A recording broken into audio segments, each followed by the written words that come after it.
Hello there, welcome to the weekly magazine on German politics. After the early halt to subsidies for the fiber optic expansion this year, 15 federal states and the central municipal associations are calling for the subsidies to be resumed immediately. In a so-called fire letter to the federal government, they also complain that so far no reliable funds have been promised for the expansion of the broadband network for 2023 either. The current freeze on applications must be repealed, and the new funding on January 1st should be directly connected to the existing funding, according to the letter to the Federal Ministry of Economics available to the German press agency. Copies were sent to the Federal Chancellery and the Ministry of Finance. All federal states have signed, with the exception of Hesse and the Association of Cities and Districts, as well as the Association of Towns and Municipalities. The federal government stopped its gigabit funding for this year on October 17th because the budgeted 3 billion euros will not last until the end of the year due to high demand. There is currently a great deal of uncertainty, criticized Bavaria's finance minister Albert Füracker. No one in Berlin tells us what stage of the process has to be reached in order not to get anything, to have to wait first, to have to reschedule, said the CSU politician with sarcastic mockery. Such an abrupt halt to funding without any prior warning only suggests clear mismanagement by the federal government. In the letter, the 15 federal states and the municipal associations argue that fast internet connections are important for the German economy. Unlike the current relief packages or the gas price cap, it's not about consumer spending, but about sustainable shaping of the future, the letter says. There are already deficits here in Germany. Further delays are unacceptable. And a real estate deal by Liberal Party leader Christian Lindner raises questions. According to a report by the German magazine Spiegel, Lindner is said to have bought a two-family house in Berlin for 1.65 million euros at the beginning of 2021. According to the report, the purchase was financed with money from BB Bank, for which Lindner is said to have previously given several lectures and received fees. In addition, Lindner is said to have been seen in an image video for the bank. Between 2017 and 2019, Lindner is said to have appeared on 7 evenings at the bank's so-called star guest. He received payments between 35 and 73,000 euros. And according to the bank, the evenings were used to attract new customers. The bank is said to have made the purchase possible through several loans, resulting in a lend charge of 2.8 million euros, which significantly exceeds the purchase price of the house. Lindner himself did not comment on the report. His lawyer said the loan was granted on absolutely normal market terms. The fact that the loan is higher than the purchase price has to do with the fact that the property was not yet renovated. All legal rules have been fully followed, they say. The BB Bank announced that it goes without saying that the applicable legal requirements and the same lending guidelines for all customers are observed. The bank did not provide any information on the specific financing of Lindner's house. In the election period from 2017 to 2021, Lindner was one of the members of the Bundestag with the highest additional income.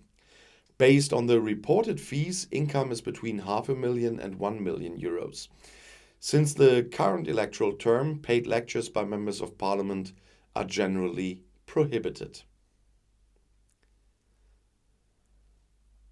And the fact that the actual cap on gas prices should not come until March is causing criticism.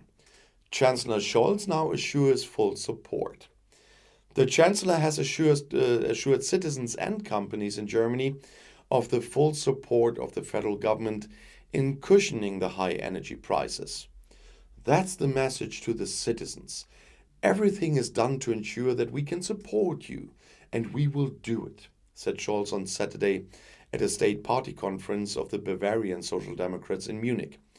We will use a lot of money to put a brake on electricity prices and gas prices to ensure that companies, large and small, and citizens remain affordable for as long as they are otherwise too high, he promised. Well, Scholz wants to explore a possible earlier start date for the gas price cap on January 1st. However, he ruled out a decision by the federal government without prior consultation with the energy suppliers on Saturday in Munich. This will only succeed if we join forces in Germany, said the Chancellor after the meeting with craftsmen in Munich. We are organizing it right now to discuss how it's going to work, he said. According to the federal states, there's also a need for improvement. On Friday, the Prime Ministers demanded that the announced gas price cap should take effect as early as January 1st next year. The commission of experts set up by the federal government had proposed a one-off payment in December for private gas customers and small companies based on the advance payment in September. The actual price cap should come for industrial companies in January, for private households and small companies from March if possible, or April at the latest. The decision of the Prime Minister's Conference states that uninterrupted support is required. If energy suppliers are not technically able to convert their billing systems by January 1st, the deadline could be extended to March 1st, but would then have to apply retrospectively to January 1st and be taken into account when calculating the deductions for January and February. And last Monday, Chancellor Olaf Scholz decided to continue operating 3 nuclear power plants until April 2023. After that, however, it should definitely be over. So Chancellor Olaf Scholz clearly ruled out continued operation of the nuclear power plants after April 15th in an interview with the German newspaper Welt am Sonntag. On Monday, using his policy competence as Chancellor, he decided that the remaining 3 nuclear power plants Isar 2, Neckar-Westheim 2 and Emsland could continue to run until the end of the year and until April 15th. Nevertheless, he always tries to reach a consensus in the cabinet, Scholz said in an interview. He takes the question of a reliable energy supply very seriously, though. The decision had to be made now, said the Chancellor. Otherwise, an agreement in the government would not have been possible in time, not with the Greens and the Liberals. He had already informed the ministries involved of his decision before the latter. Scholz ruled out a further extension of the term, as I said. Then the remaining fuel elements are also gone. In addition, there are good reasons for the nuclear phase-out, he said, and mentioned Chernobyl, Fukushima, and the never-solved question of final storage. When asked why climate-damaging coal-fired power plants were being put back online instead of almost climate-neutral nuclear power plants, Scholz replied that, unlike nuclear power plants, coal-fired power plants were already available and could be put back into operation more easily. Due to the new import capacities for gas and coal-fired power plants, Germany has much more power on the grid. Structurally, however, we remain on the path to climate neutrality, emphasized the Chancellor, naming the expansion of wind power, solar energy, and hydrogen technology. According to everything we know today, we'll get through the winter. But there are also external circumstances that we can't influence. That was Scholz replied when asked what the probably meant in his regularly made statement. We'll probably get through the winter. He has possible emergencies in neighboring countries in mind. A lot of gas is currently still being used to produce electricity for neighboring countries such as France. Many nuclear power plants there are currently not operational. Being well means we have to be careful. And is the left party facing a split? Sarah Wagenknecht publicly speculates about whether she will lead a new party. So the left MP Sarah Wagenknecht is flirting with founding a new party.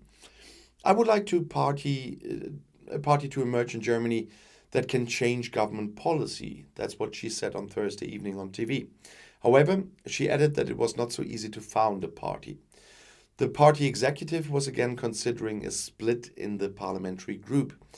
She wanted to be involved in changing politics, said the former parliamentary group leader of the left party in the Bundestag.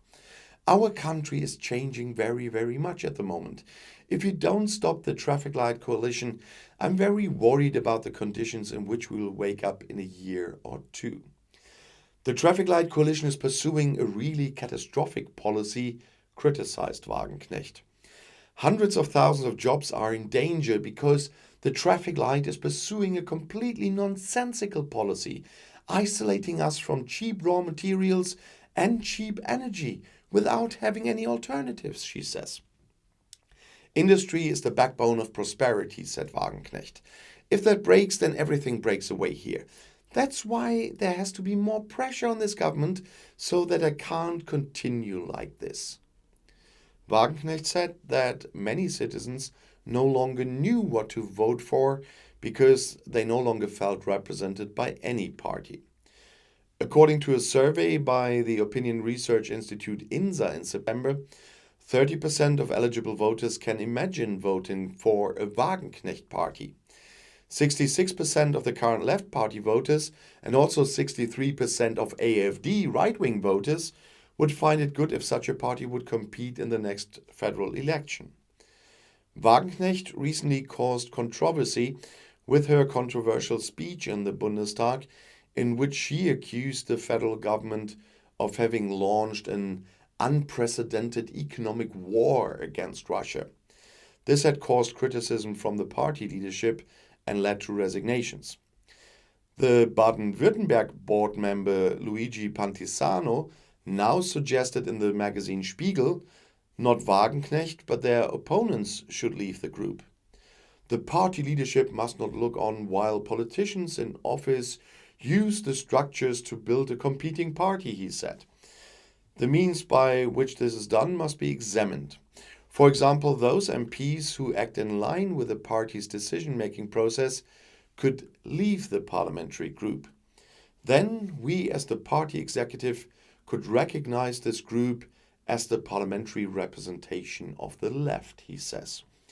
In this case, however, neither the Wagenknecht camp nor that of the party leadership would have enough MPs to gain the status of a parliamentary group or a faction. That would mean cuts in the work in the Bundestag. And it's about 200 billion euros for an extraordinary emergency situation. The Bundestag has decided to make an exception to the debt brake, and the opposition doesn't really like that. The Bundestag has again approved an exception to the debt brake to finance the planned gas and electricity price cap. In doing so, they enabled the federal government to take out additional loans of 200 billion euros on Friday. Such a decision is only possible in exceptional emergency situations. The debt brake is enshrined in the basic law, that's our constitution, and stipulates that the federal budget should be able to manage without major loans. However, there's a small margin of 0.35% of economic output. In bad economic times, a little more debt can be incurred. But even this sum will probably not be enough for the energy price cap planned by the federal government. Since the beginning of the corona crisis in 2020, Parliament has repeatedly allowed large loans. Initially, it was about corona aid for companies and citizens, but now it's about the consequences of the Russian attack on Ukraine with exploding energy prices and high inflation. According to the plans of the federal government, the funds that have now been approved should be sufficient until 2024. Sharp criticism came from the Union Party before the vote. You just want to have a bag of money. You want to put it in the basement of this government and only then do what you think what to do about with it. That's what the finance expert Matthias Middelberg said in Parliament. It's nonsense what they are doing, he announced. But he announced that they would say no to the government bill. Although the Christian Democrats support the idea of the gas price cap, they would not give the government a blanket commitment of 200 billion euros, said Middelberg. Their approach was also constitutionally extremely questionable. And Germany wants to attract more qualified immigrants with a points system. This is to counteract the shortage of skilled workers. So the federal government wants to open up the labor market more to skilled workers from countries outside the European Union. These provide the first cornerstones for reform to immigration law, which were sent to the government for a vote on Friday. According to information from government circles, so-called opportunity cards are planned, which entitles people to look for work in Germany on the basis of a point system.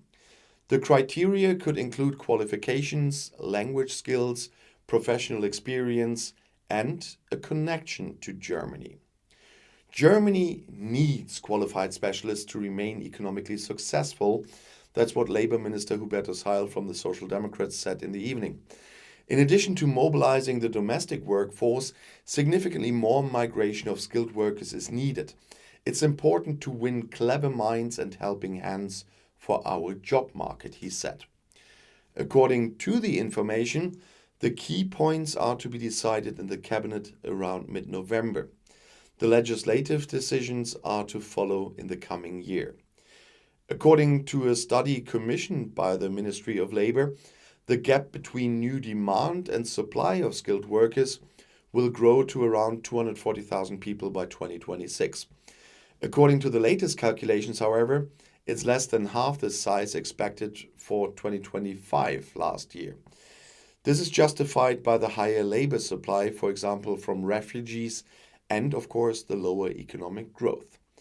And I hope you got a lot of information about German politics. The next video on this channel will be in exactly 1 week, but have a look in the video description. There are the links to all my channels with the schedules. Come and visit me. I'll see you in my next video. I'll be back.